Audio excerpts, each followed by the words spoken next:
meu nome é Lara e eu sou mãe do Heitor, que faz parte do transtorno do espectro autista. Heitor hoje tem 3 anos e nossa odisseia começou quando ele tinha 3 meses. A pediatra percebeu que ele não levantava bem o pescoço e quando ela viu que realmente ele não tinha esse poder, essa segurança de mexer o pescocinho, ela nos encaminhou para uma terapeuta. Lá essa terapeuta percebeu que Heitor também não fazia determinados movimentos com os braços, ele era tinha um pouco de hipotonia. E aí com o tempo a gente percebeu que ele ia melhorando. Mesmo assim, o que ele melhorava não era suficiente para uma criança da idade dele. Heitor fez tudo o que ele deveria fazer de uma criança dos primeiros meses, mas ele não fez na idade certa. No caso, ele demorou a sentar, demorou a rolar, demorou a levantar o corpo. Além de tudo, ele era muito agitado, muito. Vivia o tempo todo mamando, queria colo o tempo inteiro e tinha uma dificuldade enorme para dormir. Entretanto, essas características ainda não foram suficientes para que a gente conseguisse algum diagnóstico do que ele podia ser. É o jeito dele, é a maneira dele agir. E quando ele tinha 8 meses, a pediatra disse que ele mexia muito os braços. Foi a primeira vez que eu vi a pronúncia chamada flap, que ela disse que ele fazia muito esse movimento do flap, de mexer os bracinhos. E que isso fazia parte de uma das características do TEA, do transtorno do espectro. E isso, não vou mentir, me deixou muito abalada emocionalmente, mexeu muito comigo. E digamos que eu dei uma meio que recuada nessa parte de eu vou buscar o que é que ele tem. Não quero saber o que ele tem. Ele é um menino normal, ele tem 9 meses de 8 a 9 meses, eu não vou procurar fazer informação demais. Mas aí a gente viu que realmente ele não progredia como deveria. Heitor, ele só foi engatear com 1 ano.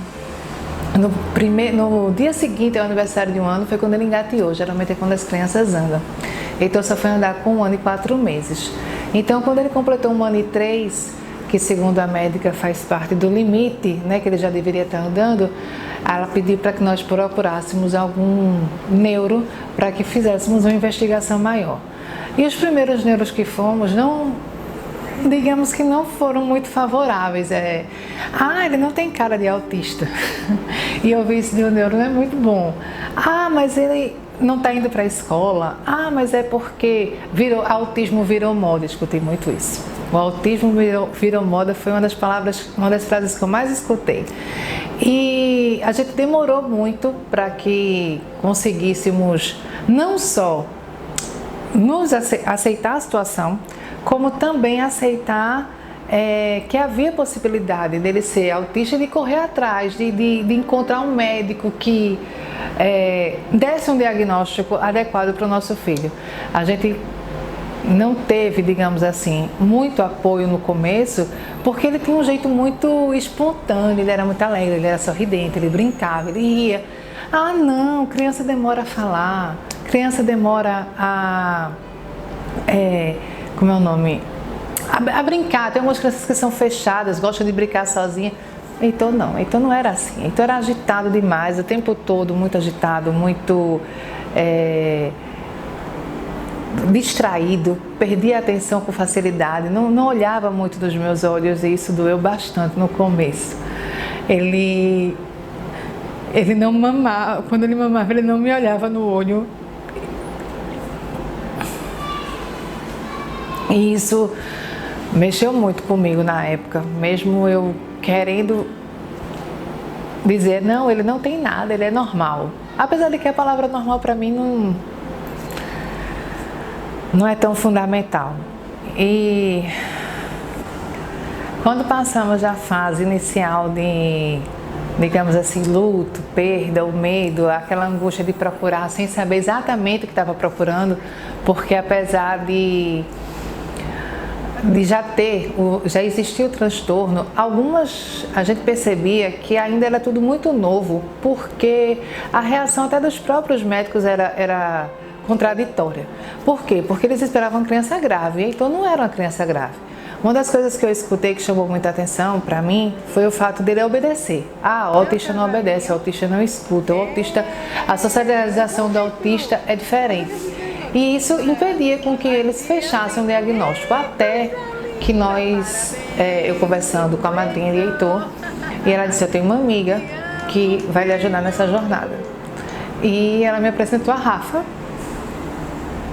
Rafaela Presbítero, que conheceu o Heitor.